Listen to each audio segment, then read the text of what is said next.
शांति। 11/1/2022 आज के मीठे बाबा के मधुर महावाक्य। बाबा ने आज कहा है, मीठे बच्चे, ज्ञान की बुलबुल बनकर आप समान बनाने की सेवा करो। अपनी दिल से पूछो, मेरी याद की यात्रा ठीक है?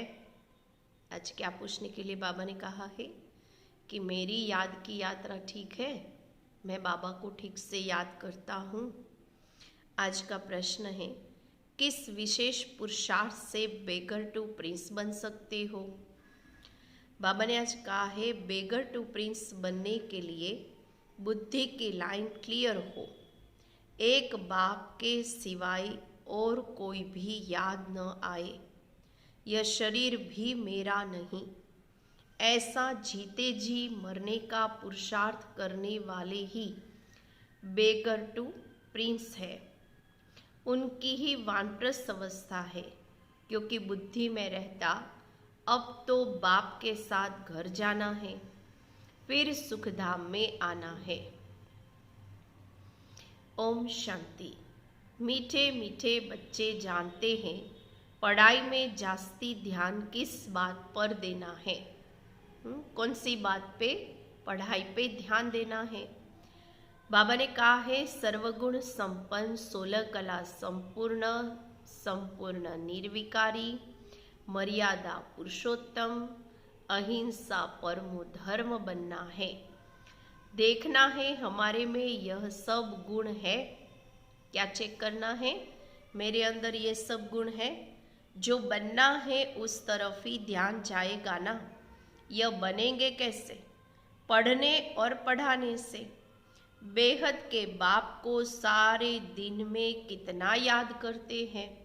क्या चेक करो, सारे दिन में हम बाबा को कितना याद करते हैं, कितनों को पढ़ाते हैं। संपूर्ण तो अब तक कोई भी बना नहीं है। नंबरवार पुरुषार्थ अनुसार है। बाप एक एक बच्चे पर नजर रखते हैं कि यह बच्चा क्या कर रहा है। देखा आज बाबा ने क्या कहा है?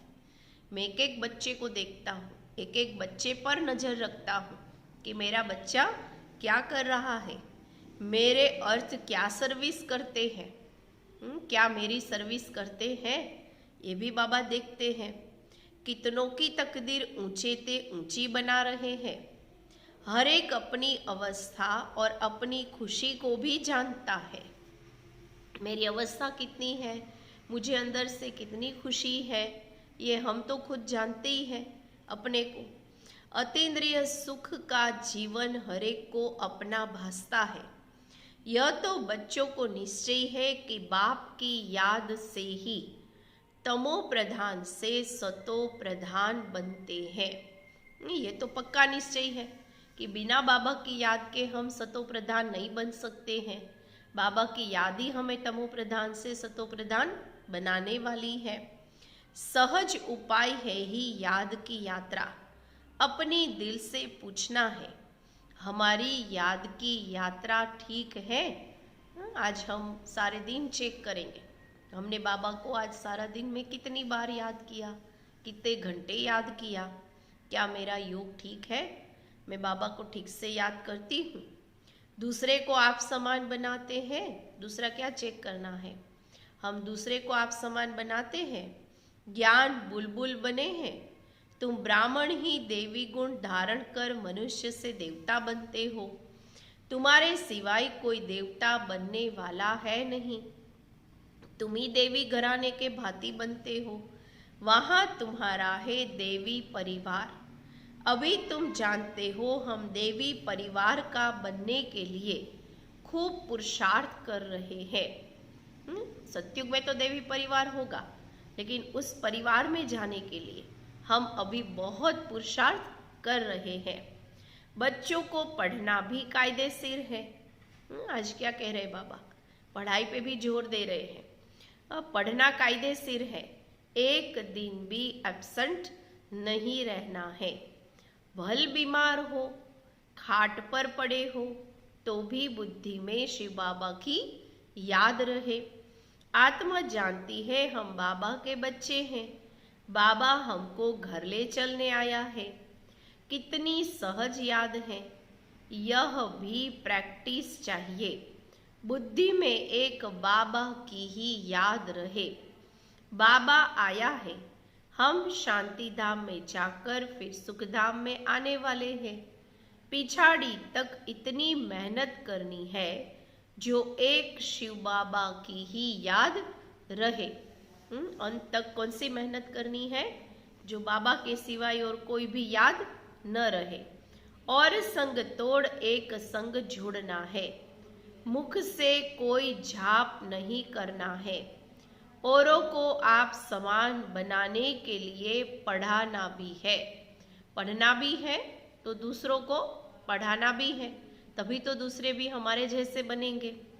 बाप समझाते हैं तुमको उस अवस्था में जाना है जिस सतो प्रधान अवस्था में तुम यहाँ आए थे। हम जब नीचे उतरे थे परम धाम से तो हमारी अवस्था कैसी थी? सतयुग में सतो प्रधान थी। तो हमें उस अवस्था तक अभी पहुंचना है। उस अवस्था में जाकर फिर उसी अवस्था में आना है। सतयुग में जाएंगे भी उसी अवस्था में, सतयुग परम धाम। फिर नीचे सतयुग में उसी अवस्था में उतरेंगे। जो लास्ट की अवस्था होगी वही फर्स्ट की अवस्था होगी। तो बाबा कहते कितना सहज है। तुम भक्ति मार्ग में गाते थे, आप जब आएंगे तो हम और संग तोड़ एक तुम संग जोड़ेंगे। इसमें मेहनत है, पवित्रता की बात भी मुख्य है। गृहस्थ व्यवहार में रह कमल फूल समान बनना है। वह कमल भी पानी से, धरनी से ऊपर रहता है। क्यों बाबा कमल का एग्जाम्पल देते हैं? क्योंकि कमल फूल हमेशा कीचड़ से, पानी से, उसके पूरे संसार से ऊपर रहता है, धरनी से ऊपर रहता है। तो बाबा कहते तुम चैतन्य फूल भी धरनी के ऊपर हो तो तुमको भी प्रतिज्ञा करनी है कि हम पवित्र रहते हुए एक बाप को ही याद करेंगे। कौन सी प्रतिज्ञा करनी है? हम पवित्र रहेंगे और सिर्फ एक बाप को ही याद करेंगे, जो अंत में सिवाय बाप के और कोई भी याद न आए, कोई अवगुण भी न रहे। जो बच्चे ऐसे बनते हैं वह सदैव हर्षित रहते हैं। कोई भी अवगुण ना हो, कोई भी बाबा के सिवाय याद न हो, वो बच्चे सदा खुश रहते हैं, हर्षित रहते हैं। यह प्रैक्टिस अच्छी रीति करनी है। बच्चे जानते हैं कभी कभी अवस्था मुरझा जाती है, माया झट छुई मुई कर देती है। हर एक को अपने आप से पूछना बहुत जरूरी है, हम कितना बाप की याद में रहे हर्षित रहते हैं? सारा दिन पूछते रहो, कितना बाबा को याद किया, कितना बाबा की याद में हर्षित रहे, कितना बाप की सर्विस में टाइम देते हैं। भल कोई कैसा भी है, तुम बच्चों को सर्विस करते ही रहना है। विघ्न तो आएंगे, बातें तो आएगी, कोई कैसा व्यवहार करेगा, कोई कैसा करेगा, लेकिन बाबा कहते हैं तुम्हें तो सर्विस करते ही रहना है। जांच करते हैं कौन वर्षा पाने के लायक है। जैसे बिच्छू को मालूम पड़ता है यह पत्थर है या नरम चीज है, तो पत्थर पर कभी डंक नहीं लगाएगी। बिच्छू कहाँ डंक मारता है? बिच्छू डंक वही मारता है जहाँ नरम होता है। पहले चेक करता है ये पत्थर तो नहीं है।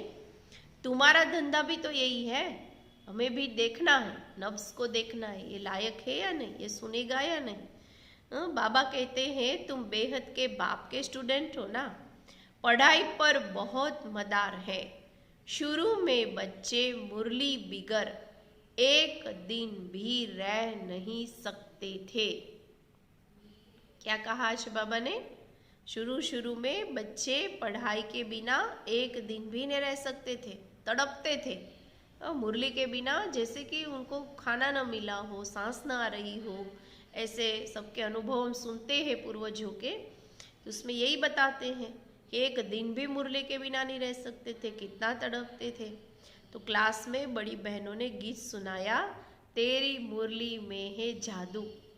साकार बाबा के समय बांधेलियों को कैसे मुरली पहुंचाते थे, मुरली में ही जादू है ना। कईयों के अनुभव तो ऐसे ऐसे मोड़ मोड़ के अपने पास रखते थे, फिर घर वालों से छिप के बाथरूम में जा कर के फिर पढ़ते थे। तो ऐसे ऐसे बहुत तड़पते थे मुरली के बिना। तो इससे बड़ा जादू तो कोई होता ही नहीं है। कौन सा जादू बाबा करते हैं? मुरली में जादू है। कौन सा जादू है? विश्व का मालिक बनने का जादू। इससे बड़ा जादू तो कोई होता ही नहीं है। तो उस समय मुरली का तुमको कितना कदर था, मुरली पहुंचाने के लिए कितना प्रयत्न करते थे। समझते थे पढ़ाई बिगर बेचारे का क्या हाल होगा। मुरलीधर के बच्चे थे। आज तो हम भी मुरलीधर के बच्चे, लेकिन इतना नहीं तड़पते हैं जितना वो सब तड़पते थे। यहाँ बाबा जानते बहुत ऐसे बच्चे हैं जो मुरली पर पूरा ध्यान ही नहीं देते हैं। मुरली तो बच्चों को रिफ्रेश करती है। भगवान जो तुमको विश्व का मालिक बनाते हैं, उनकी मुरली नहीं सुनेंगे तो भगवान टीचर क्या कहेंगे। बाबा की मुरली नहीं पढ़ेंगे तो भगवान टीचर क्या कहेंगे। बाबा को वंडर लगता है, चलते चलते बहुत बच्चों को माया का तूफान ऐसा लगता है। कैसा लगता है? आज बाबा पढ़ाई पे जोर दे रहा है ना, तो बाबा ने कहा ऐसा तूफान लगता है जो मुरली पढ़ना, क्लास में आना छोड़ देते हैं। ज्ञान से नफरत माना बाबा से नफरत। क्या कहा बाबा ने? मुरली से नफरत, बाबा के ज्ञान से नफरत, माना बाबा से नफरत। बाबा से नफरत करना माना पढ़ाई से नफरत, मुरली से नफरत माना बाबा से नफरत, और बाप से नफरत माना विश्व की बादशाही से नफरत। माया बिल्कुल नीचे ले जाती है, बुद्धि को एकदम मार डालती है। जो कुछ भी समझते नहीं, भल भक्ति तो बहुत करते, परंतु एकदम ब्लाइंड फेथ, बेसमझ बन गए हैं। बाप खुद कहते हैं तुम कितना लायक थे, अब न लायक बने हो। अब मैं फिर आया हूं तुम बच्चों को लायक बनाने, इसलिए श्रीमत पर जरूर चलना है। बाप कहते हैं इसमें और कुछ करना नहीं है, सिर्फ बाप को याद करो और पढ़ो। और क्या करना है? स्कूल में बच्चे पढ़ते भी हैं और टीचर को भी याद करते हैं, कैरेक्टर भी सुधारने हैं। तुम्हारी भी एम ऑब्जेक्ट सामने खड़ी है, तुमको यह बनना है। उन्हों के कैरेक्टर अच्छे हैं तब तो सारा दिन मनुष्य गाते हैं। आप सर्वगुण संपन्न मनुष्य को जब तक बाप का परिचय नहीं मिला है तब तक अंधियारे में है। सारी दुनिया के मनुष्य इस समय निधन के हैं। निधन के माना कोई भगवान को नहीं जानते, अपने बाप को नहीं जानते, माना धनी धोरी के बिना है। जो नहीं जानते माना उसके ऊपर तो कोई नहीं रहा ना। उन्हों को बाप का पैगाम पहुंचाना है। तुम बेहद बाप के बच्चे हो ना। बाप कहते हैं मुझे याद करो तो तुम्हारे विकर्म विनाश होंगे। बच्चों को युक्ति निकालनी है कि सबको पैगाम कैसे पहुंचाए। अखबार द्वारा ही सबको पैगाम पहुंचेगा कि एक बाप को याद करो तो पावन बन जाएंगे। सभी आत्माएं पहले पावन थी, अब सब अपवित्र है। यहाँ कोई पवित्र आत्मा हो न सके। पवित्र आत्माएं होती है पवित्र दुनिया में। आत्मा पवित्र बन जाती है, फिर यह पुराना चोला छोड़ना ही है। यह हो नहीं सकता कि आत्मा पवित्र हो और शरीर पतित हो। तो बाबा को याद करते करते अपने को तमो प्रधान से सतो प्रधान बनाना है। पहले पहले जब तुम आए तो पवित्र थे, अब फिर पवित्र बनना है। आत्मा पवित्र बनकर जाएगी, फिर पवित्र दुनिया में आएगी। शांति धाम से होकर फिर गर्भ महल में आएंगे। पहले परम धाम जाएंगे, फिर गर्भ महल में आएंगे, फिर सतयुग में जन्म लेंगे। वहां दुख का नाम निशान नहीं रहता है। रावण राज्य ही नहीं है, परंतु पुरुषार्थ कर ऊंच पद पाना है।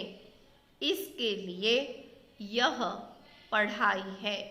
ये पढ़ाई है सतयुग में उच्च पद पाने के लिए। स्वर्ग में तो सब जाएंगे, लेकिन उच्च पद पाने का पुरुषार्थ करना है। यह तो जानते हो स्वर्ग की स्थापना और नरक का विनाश हो रहा है। शिवालय स्थापन होगा तो वैश्यालय खत्म हो जाएगा। शिवालय में तो आना ही है। कोई ये शरीर छोड़ जाकर प्रिंस प्रिंसेस बनेंगे, कोई प्रजा में चले जाएंगे।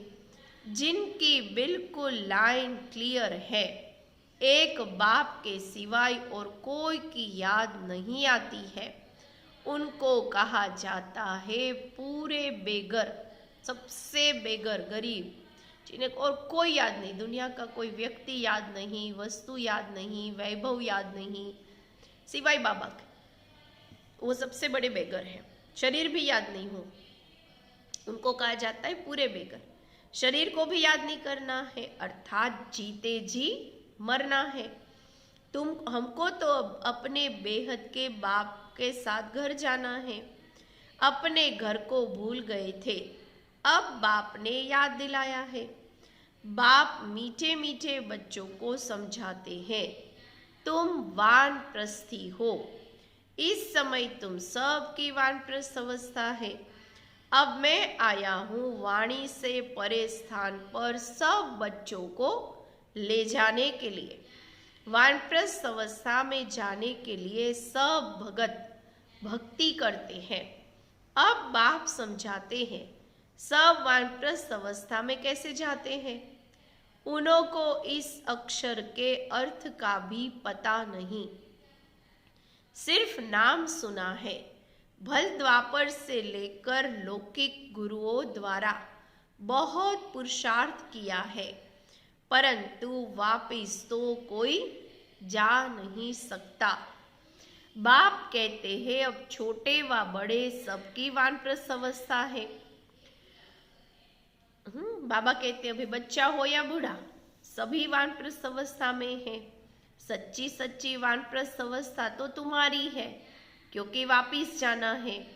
बेहद का बाप सबको वापिस ले जाने आया है, तो बच्चों को बहुत खुशी होनी चाहिए। कौन सी खुशी होनी चाहिए? कि हमारा बाप शिव बाबा हमें वापिस ले जाने के लिए आए हैं। बाबा ने कहा है कि तुम जानते हो सबको बाप ही स्वीट साइलेंस में ले जाते हैं, क्योंकि आत्माओं को अब शांति चाहिए। यहाँ तो शांति हो न सके। शांति धाम का मालिक तो एक बाबा ही है। जब मालिक आए तब सबको ले जाए। भक्ति करते थे शांति धाम में जाने के लिए। ऐसे कोई नहीं कहते हम सुख धाम में जाए। बाबा कहते हैं हम तुम बच्चों को प्रॉमिस करता हूँ। देखो आज बाबा हमारे से क्या कर रहे हैं? प्रॉमिस कर रहे हैं। क्या प्रॉमिस करते हैं? कि तुम सबको घर ले जाऊंगा अगर मेरी श्रीमत पर चलेंगे तो।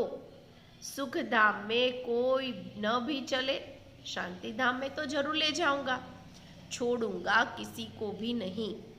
नहीं चलोगे तो क्या कह रहे बाबा? छोड़ूंगा किसी को भी नहीं।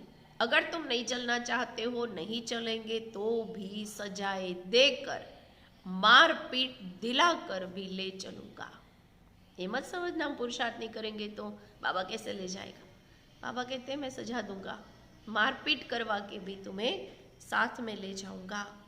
जैसे बच्चों को सजा दी जाती है ना, तुम बच्चों को भी ऐसे ले चलेंगे, क्योंकि ड्रामा में पार्टी ऐसा है। इसलिए अपनी कमाई कर चलो तो अच्छा है, नहीं तो क्या कमाई होगी? मार खा के जाओगे। पद भी अच्छा ही मिलेगा अगर तुम अपनी कमाई अपने आप करो। पिछाड़ी में आने वाले क्या सुख पाएंगे? बाबा कहते तुम चाहो व न चाहो। आज बाबा कहते जबरदस्ती ले जाऊंगा। तुम चाहो या नहीं चाहो, तुम्हारे सब शरीरों को आग लगाकर आत्माओं को जरूर ले चलना है। आज बाबा ने क्या कहा है, इन शरीरों को आग लगवा दूंगा और आत्माओं को ले जाऊंगा। मेरी मत पर चल। अगर सर्वगुण संपन्न 16 कला संपूर्ण बनेंगे तो उच्च पद पाएंगे, क्योंकि मुझे बुलाया ही है कि आओ घर ले चलो और मौत दो। यह तो सब जानते हैं, मौत आया कि आया। चीची कोई यहाँ रहना नहीं है। बाप कहते मैं सबको चीची दुनिया से जरूर ले जाऊंगा। जो अच्छी तरह पढ़ेंगे वही सुखधाम में आएंगे। सुखधाम व स्वर्ग कोई आसमान में नहीं है। तुम्हारा यादगार मंदिर दिलवाड़ा है। आदि देव बैठा है। बाप दादा है ना, इनके ही शरीर में बाबा विराजमान होता है। तुम जानते हो यह बाप दादा दोनों बैठे हैं। शिव बाबा भी है और ब्रह्मा बाबा भी है। इस समय तुम बच्चे जो राजयोग सीख रहे हो उनकी निशानी मंदिर में दिखाई है। महारथी घोड़े सवार भी है। कल्प कल्प हूबहू ऐसा ही मंदिर बनेगा जो तुम जाकर देखेंगे।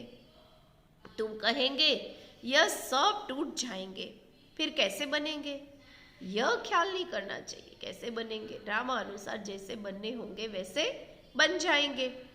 बाबा ने आज कहा है स्वर्ग भी यहाँ है, फिर स्वर्ग के महल होंगे। यह पहाड़ी आदि टूट जाएगी फिर बनेगी। आबू फिर भी बनेगा। बहुत बच्चे इस बात में बहुत मूंझते हैं। बाप कहते हैं मूंझने की दरकार नहीं है। कहते हैं द्वारिका समुद्र के नीचे चली गई फिर निकलेगी। नीचे जो चीज गई सो गई, खत्म हो जाएगी, वापिस ऐसे कैसे निकलेगी? तुम जानते हो स्वर्ग में हम अपने महल आदि बनाएंगे। वहां बिल्कुल ही सतो प्रधान सब नई नई चीजें होगी। तुम वहां के फल आदि देखकर आते हो। तुम जानते हो वहां जाने वाले हैं। वर्ल्ड की हिस्ट्री ज्योग्राफी रिपीट होती है तो स्वर्ग भी रिपीट होगा। यह निश्चय होना चाहिए, परंतु किसी की तकदीर में नहीं है तो कहेंगे ये कैसे हो सकता है? ये हुबहू कैसे रिपीट होगा? स्वर्ग भी कैसे रिपीट होगा? निश्चय तो होना चाहिए ना, लेकिन तकदीर में नहीं है तो उसे निश्चय नहीं होता कि ये कैसे हो सकता है। इतने सब फिर आएंगे, फिर महल आदि बनेंगे। तुम जानते हो सोमनाथ के मंदिर को लूट कर ले जाते हैं, फिर भी मंदिर बनाएंगे। कल्प के बाद तो वापिस बनेगा।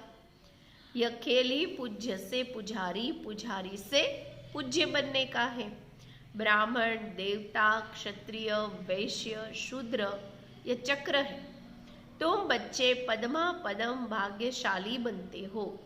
तुम्हारे कदम में पदम का छाप लग जाता है। जो कदम उठाओगे उसमें पदम, बाबा कहते ये छाप लग जाएगा। बाबा ने आज कहा अर्थात पढ़ाई के कदम में पदम समाये हुए हैं। जितना पढ़ेंगे उतना उच्च पद पाएंगे। सतयुग है गोल्डन एज। वहां की धरनी भी कितनी सुंदर होती है। कितने सुंदर महल बनते हैं। हर चीज सतो प्रधान होती है। देखने से ही नयन ठंडे हो जाते हैं। सुकून मिलता है। ठंडे मना सुकून मिलता है। स्वर्ग के चित्र को देखो, उसकी एक एक रीत रिवाज को सुनो, देखो, उसको विजुलाइज करो, तो जैसे आत्मा को सुकून मिलता है, नयन ठंडे हो जाते हैं। ऐसी राजधानी के तुम मालिक बन रहे हो तो कितना अच्छी रीति पुरुषार्थ करना चाहिए। पुरुषार्थ से ही प्रारब्ध बनती है। बच्चों को ज्ञान तो बुद्धि में है, बाप को याद करना है। लौकिक संबंध से ममत्व मिटाना है। सिर्फ एक बाप को याद करना है। अच्छा, मीठे मीठे सिक्की लधे बच्चों प्रति माता पिता बाप दादा का याद प्यार और गुड मॉर्निंग। रूहानी बाप की रूहानी बच्चों को नमस्ते। हम रूहानी बच्चों की रूहानी बाप को याद प्यार गुड मॉर्निंग और नमस्ते। शुक्रिया बाबा, शुक्रिया आपका पद्मा पदम, शुक्रिया। आज का धारणा के लिए मुख्य सार है, बाप की याद में रह सदा हर्षित रहना है, कभी मुरझाना नहीं है। बीमारी में भी मुरली जरूर सुननी व पढ़नी है। दूसरा, पढ़ाई से कदम कदम में पदम जमा करने हैं और संग तोड़ एक बाप से जोड़ना है। आज का वरदान, सदा हर संकल्प और कर्म में ब्रह्मा बाप को फॉलो करने वाले समीप और समान भव। जैसे ब्रह्मा बाप ने दृढ़ संकल्प से हर कार्य में सफलता प्राप्त की, एक बाप दूसरा न कोई, यह प्रैक्टिकल कर्म करके दिखाया। कभी दिल शिकस्त नहीं बने, सदा नथिंग न्यू के पाठ से विजयी रहे। हिमालय जैसी बड़ी बात को भी पहाड़ से रुई बनाए रास्ता निकाला, कभी घबराए नहीं। ऐसे सदा बड़ी दिल रखो, दिल खुश रहो। हर कदम में ब्रह्मा बाप को फॉलो करो तो समीप और समान बन जाएंगे। आज का स्लोगन है, अतीन्द्रिय सुख का अनुभव करना है तो गोपी वल्लभ की सच्ची सच्ची गोपिका बनो। लवलीन स्थिति का अनुभव करने के लिए आज बाबा ने देखो क्या कहा है, जितना बेहद की प्राप्तियों में मगन रहेंगे, जितना बेहद की प्राप्तियों में मगन रहेंगे, उतना हद की आकर्षण से परे रहे परमात्मा प्यार में समाने का अनुभव करेंगे। आपकी यह लवलीन स्थिति वातावरण में रूहानियत की खुशबू फैलाएगी। आज साइलेंस पावर के लिए हम बाबा ने क्या कहा देखते हैं। अभी जनवरी महीने में खास हम सबको साइलेंस पावर के ऊपर ध्यान देना है, जितना हो सके मौन में रहना है। तो बाबा ने आज क्या कहा है,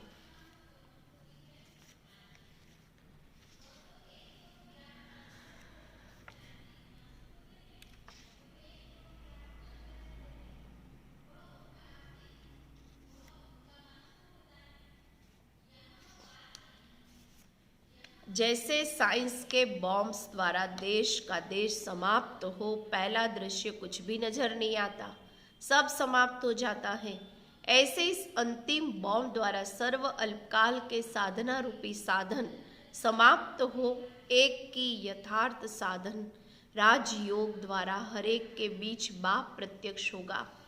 विश्व में विश्व पिता स्पष्ट दिखाई देगा। जैसे विनाशकारी ग्रुप बहुत तीव्र गति से अपने कार्य को आगे बढ़ाते जा रहे हैं, बहुत रिफाइंड सेकंड में शारीरिक बंधनों से मुक्त होने अर्थात शारीरिक दुख से सहज मुक्त होने, अनेक आत्माओं को बचाने के सहज साधन बना रहे हैं। किस आधार से?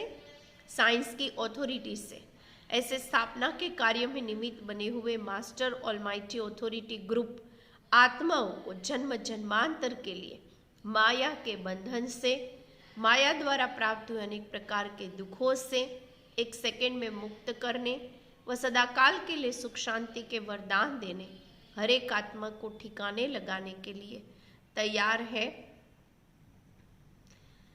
साइंस वाले का भी वहां पार्ट है। यहाँ से सहज मार्ग का बीज डाल कर जाएंगे, यह बीज वहां काम आएगा। जैसे साइंस के साधन एरोप्लेन जब उड़ते हैं तो पहले चेकिंग होती है, फिर माल भरना होता है। ऐसा ही होता है ना, पहले चेकिंग करते फिर माल भरते हैं। जो भी उसमें चाहिए, जैसे पेट्रोल चाहिए, हवा चाहिए, खाना चाहिए, जो भी चाहिए, उसके बाद धरनी को छोड़ देता है, फिर उड़ना होता है। ब्राह्मण आत्मा रूपी विमान भी अपने स्थान पर तो आ ही गए, लेकिन जो डायरेक्शन था अथवा है 1 सेकेंड में उड़ने का, उसका क्या होगा? उसमें भी कोई चेकिंग करने में रह गए। ब्राह्मण आत्मा रूपी विमान भी अपने स्थान पर तो आ गए, लेकिन जो डायरेक्शन था अथवा है 1 सेकेंड में उड़ने का, उसमें कोई चेकिंग करने में रह गए। मैं आत्मा हूँ, शरीर नहीं हूँ, इसी चेकिंग में रह गए। और कोई ज्ञान के मनन द्वारा स्वयं को शक्तियों से संपन्न बनाने में रह गए। जैसे साइंस के साधनों द्वारा समय और आवाज कितना भी दूर होते समीप हो गया है ना। जैसे प्लेन द्वारा समय नजदीक कितना नजदीक हो गया है, थोड़े समय में कहाँ से कहाँ पहुंच सकते हो। टेलीविजन टेलीफोन द्वारा आवाज कितना समीप हो गया है। टीवी द्वारा कोई भी दृश्य व व्यक्ति दूर होते हुए भी सन्मुख अनुभव होता है। तो साइंस तो आपकी रचना है। साइंस मुख का आवाज सुनने का साधन बन सकती है, लेकिन मन का आवाज नहीं पहुंचा सकती। साइलेंस की शक्ति से हर आत्मा के मन का आवाज उतना ही समीप सुनाई देगा जैसे कोई सन्मुख बोल रहा है। आत्माओं के मन में अशांति, दुख की स्थिति के चित्र ऐसे ही स्पष्ट दिखाई देंगे जैसे टीवी द्वारा दृश्य व व्यक्ति को स्पष्ट देखते हो। कई बच्चों की मेहनत के भिन्न भिन्न पोज बाप दादा देखते रहते हैं, अलग अलग चेहरे। सारे दिन में अनेक बच्चों के अनेक पोज देखते हैं। ऑटोमेटिक कैमरा है। साइंस वालों ने सब वतन से ही तो कॉपी किया है। कभी वतन में आकर देखना कि क्या क्या चीजें कहाँ है, जो चाहिए वो हाजिर मिलेगा। अमेरिका में जो सेंटर खुला, इसमें भी रहस्य है। विशेष कार्य होना है। विनाश और स्थापना दोनों का साक्षात्कार साथ साथ होगा। उस तरफ विनाशकारी और इस तरफ पीस मेकर। साइंस और साइलेंस दोनों शक्तियों का मुकाबला देखेंगे। अंत में यही होगा।